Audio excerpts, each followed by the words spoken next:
ఓం శ్రీ శ్రావణ మహాలక్ష్మియే నమః. శ్రావణమాస మహత్యమం. తృతీయోధ్యాయం.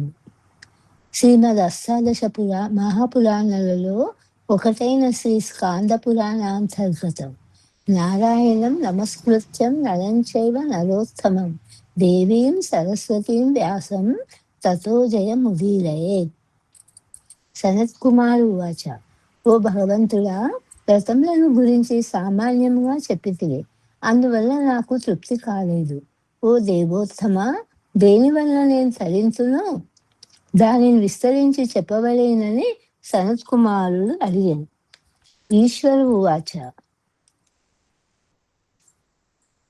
ఓ మునీశ్వర, ఎవరు నక్షత్రం చే శ్రావణ మాసమును వెళ్ళబుచ్చునో వాడు 12 మాసముల యందు నక్తవ్రతమును చేసిన ఫలం నందును. సాయంకాలములకు పూర్వము భుజించుట నక్త భోజనము, అది రాత్రి భోజనం అని చెప్పబడను. సూర్యాస్త సమయము అయిన పిమ్మట 3 గడియలు సంధ్యాకాలముగా చెప్పబడుచున్నది గాన అనంతరము నక్త భోజనములకు ప్రశస్తమైన కాలముగా చెప్పబడను. భుజించుట, సంభోగించుట, నిద్రించుట, వేలము చదువుట, ఈ 4 కర్మలు సంధ్యాకాలం నందు విడవబడేది. ఓ మునీశ్వర, నక్తముల గురించి గృహస్థులకు యతీశ్వరులకు ఉండే భేదం చెప్పేదను వినుము. సూర్యుడు పడమటి దిక్కునకు వెళ్ళగా మనుషుని యొక్క నీడ దేహ ప్రమాణం కంటే 2 రెట్లు ఎక్కువగా ఉండే సమయంను నక్తకాలమని యతీశ్వరులకు చెప్పబడినది. కానీ రాత్రి భోజనము యతీశ్వరులకు చెప్పబడలేదు.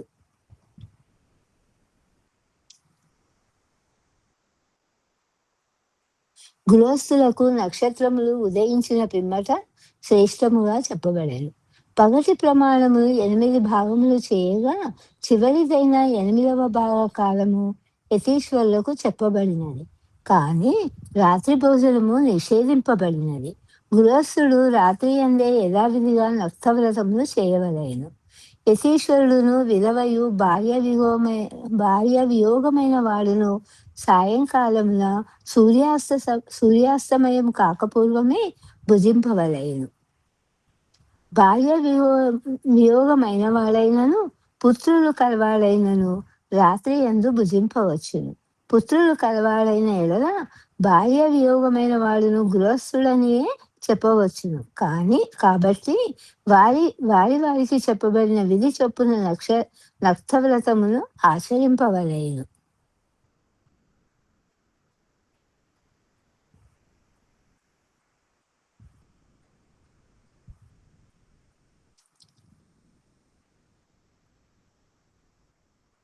నక్తవ్రతమును ఆచరించువారు ఉత్కృష్టమైన లోకమును పొందగలరు. శ్రావణ శుద్ధ పాడ్యమి దినము రాగానే ప్రాతకాలమున ఇట్లు సంకల్పం చేయవలేను. ఓ స్వామి, ఈ శ్రావణ మాసము 30 దినములను ప్రాతకాలమున స్నానం చేయుచు బ్రహ్మచర్య వ్రతమును జరుపుకొనుచు రాత్రుల యందే భుజించుచు భూమి యందే శయనించుచు సమస్త ప్రాణుల యందు దయగా నుండుచు ఈ వ్రతమును ప్రారంభించి చేయుచున్నాను. ఒకవేళ ఈ వ్రతము పూర్తి కాక పూర్వమే నేను మరణించినేని ఆ వ్రతమును సంపూర్తి అయిన దానిగా నీ అనుగ్రహం వలన చేయుము అని బుద్ధిమంతుడు ఇట్లు సంకల్పం చేసి శ్రావణ మాసం అంతయు నక్తవ్రతము చే గడపవలేను. ఇట్లు నక్తవ్రతం చేసిన వాడు మిక్కిలి ప్రియమైన వాడవును.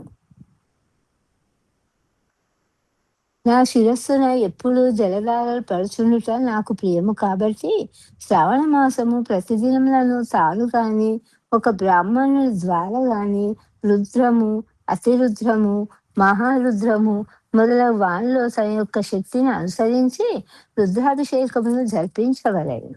నాకు సంతోషకరముగా రుద్రము చే హోమం చేయించవలేను. శ్రావణ మాసంలో 30 దినముల యందును తనకు ఇష్టమైనది గాని ఇష్టం లేనిది గాని పదార్థమును సంకల్పం చేసి బ్రాహ్మణులకు దానమియ్యవలేను. అట్టి పదార్థమును తాను భుజింపకూడదు. ఓ మునీశ్వర, ఇక ముందు లక్షపత్రి పూజా విధానము చెప్పెదను వినుము.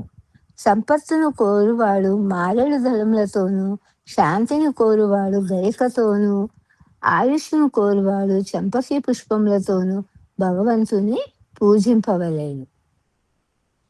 విద్యను కోరువాడు మల్లె పుష్పములు మరియు జాజి పుష్పముల చేత శివునకు, విష్ణువు తృప్తి నందుటకు తులసి దళములతోనూ, పుత్రులను కోరువాడు వాకుడు పువ్వులతోనూ, దుస్వప్న దోషం పోవుటకు ప్రశస్తమైన ధాన్యములతోనూ పూజింపవలెను.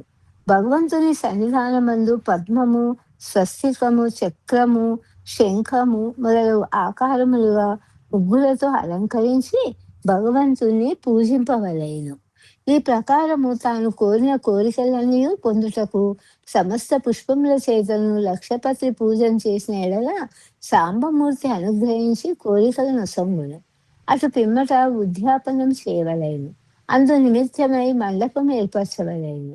మండపములకు 3 రెట్లు ఎత్తుగా ఉండునట్లు అరుగును ఏర్పరచవలెను. అనంతరము ఆచార్యులను ఏర్పరచుకొని పుణ్యాహ వాసనము చేసి గీతావాద్య ధ్వనులతోడను బ్రాహ్మణుల స్వస్తివాచనాది ధ్వనులతోడను మండపమునందు ప్రవేశించి రాత్రి యందు జాగరణం చేయవలెను. ఆ వేదికయందు శుభప్రదమైన లింగాకారమును ఏర్పరచవలెను. దాని మధ్య యందు తండ్రుల ములను ఉంచి కైలాసాకారముగా ఏర్పరచవలెను. అక్కడ చక్కని వర్ణం గల రాగి కలశమును ఉంచి దానిలో 5 విధములకు చిగుళ్లను ఉంచి ఆ కలశములకు మృదువైన నూతన వస్త్రమును చుట్టవలెను. బంగారంతో చేయబడిన ఈశ్వరుని ప్రతిమను ఆ కలశమునందుంచి పంచామృతము మొదలగు వానిచే అభిషేకం చేసి షోడోపచార పూజ చేయవలెను.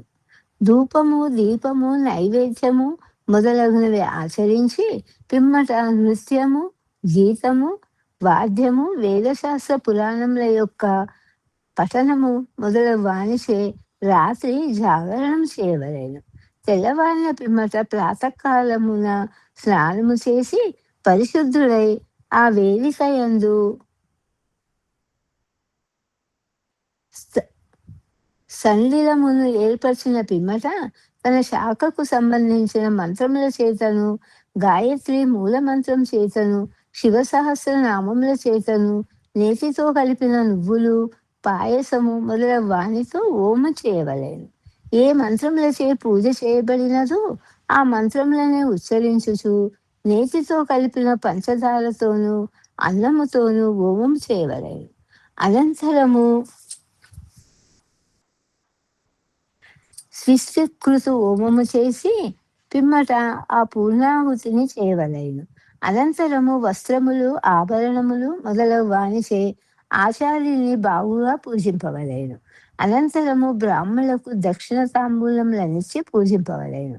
సాంబమూర్తికి లక్ష పూజన చేసిన వారందరూ బంగారముతో సాంబమూర్తి ప్రతిమను చేయించి దాన్ని పూజించి బ్రాహ్మణులకు దానమియ్యవలెను.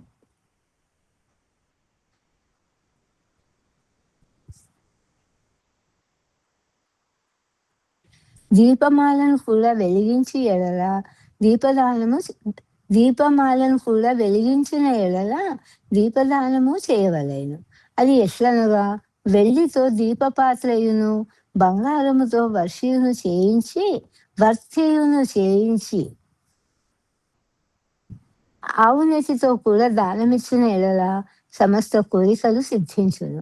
భగవంతుని క్షమార్పణము గోరి పిమ్మట 100 బ్రాహ్మణులను భోజింపవలెను. ఓ మునీశ్వర, ఈ ప్రకారము పూజ చేసిన వారిని అనుగ్రహించదను. అదియో శ్రావణ మాసంలో చేసిన ఎడల విశేష ఫలమును ఇచ్చునది అగును. తనకు ఇష్టమగు పదార్థమును నాకు అర్పణ పూర్వకముగా విడిచిపెట్టిన ఎడల వాని యొక్క ఫలమును చెప్పెదను వినుము. వదిలివేసిన వస్తువును 1,00,000 రెట్లు ఇహలోక పరలోకములందు పొందువాడగును. కోరికలు గలవాడై చేసిన ఎడల కోరికలు సిద్ధించును. కోరికారహితముగా చేసిన ఎడల ఉత్తమ లోకమును పొందును. ఆ చెప్పబడిన మంత్రాక్షర సంఖ్య ప్రకారముగా రుద్రాభిషేకమును చేసిన ఎడల ఒక్కొక్క అక్షరమునకు 1,00,00,000 సంవత్సరములు అభిషేకం చేసిన జన్మరాహిత్యమును పొందును. ఆ శ్రావణ మాసంలో భూమి యందే శయనించిన వానికి యొక్క ఫలములు చెప్పెదను వినుము. పగడములు, ఏనుగు దంతములు, స్ఫటికములు, నవరత్నములు మొదలగు వారిచే నిర్మింపబడినదియు, మిక్కి అందమైన పక్షి బొమ్మలచే అలంకరింపబడినదియు, ఓ బ్రాహ్మణోత్తమ, రమ్యమైన వస్త్రంచే కప్పబడిన అంశతూలిక గలదియు, 10 తరగల దిల్లు కలదియు, సుందరమగు స్త్రీలతో కూడినదియు, రత్నదీపములతో అలంకరింపబడినదియు, శుభప్రదమైన శయ్యను పొందువాడగులు. బ్రహ్మచర్య వ్రతమును జరిపిన యెడల దృఢమైన వీర్యపుష్టియు, తేజస్సును, ధర్మ ధర్మములు చేయుటకు ఉపయుక్తమైన దేహ బలమును ప్రత్యక్షముగానే పొందగలుగును. జన్మానంతరమున బ్రహ్మచర్య వ్రతమును జరిపిన యెడల దృఢమైన వీర్యపుష్టియు, తేజస్సును, ధర్మములు చేయుటకు ఉపయుక్తమైన దేహ బలమును ప్రత్యక్షముగానే పొందగలుగును. జన్మానంతరమున మోక్షమును పొందువాడగును. రాత్రి గాని, పగలు గాని, లేక భోజన కాలమందు గాని మౌన వ్రతమును పూనినవాడు కోరికలు గలవాడైనను లేనివాడైనను దేవతా స్త్రీలచే ప్రకాశించుచున్న స్వర్గలోక సుఖములను అనుభవించి పిమ్మట భూలోకంలో మిక్కిలి సత్యసంధుడిగా జన్మించును.